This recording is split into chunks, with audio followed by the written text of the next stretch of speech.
May na-receive tayong question na related sa CVT transmission at kailan daw ba ideal palitan yung fluid at saka yung filter.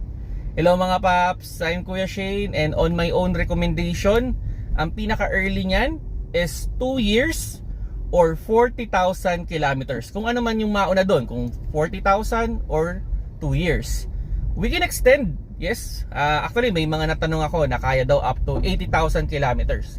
Pero para sa akin, yung maximum, kung sabihin na natin medyo kapos tayo ng budget that time, or gusto pa natin talagang i-maximize, maximum siya ng 50,000 kilometers or 3 years. So yan na yung pinaka-maximum. Pero kung gusto nyo talagang i-spoiled, alagaan yung inyong CVT transmission, 40,000 or 2 years. Pero ako, actually, yung Avanza ko, 2 taon na siya o pa 2 taon na siya, medyo mababa pa yung odometer niya, 10,000 kilometers pa lang.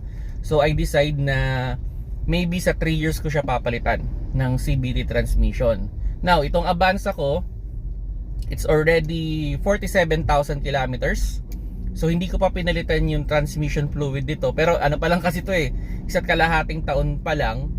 So I decided naman dito sa CVT transmission ko na to, na BIOS, is 50,000 kilometers ko siya papalitan. So nasa sa inyo pa rin kung ano yung option niyo. Pero max para sa akin, yun ay maximum 40 to 50 or 2 to 3 years. Yan na yung ideal na magpagpapalit ng CVT fluid ng ating mga CVT transmission na sasakyan. Kung nagustuhan niyo yung video, pakilike na lang mga paps.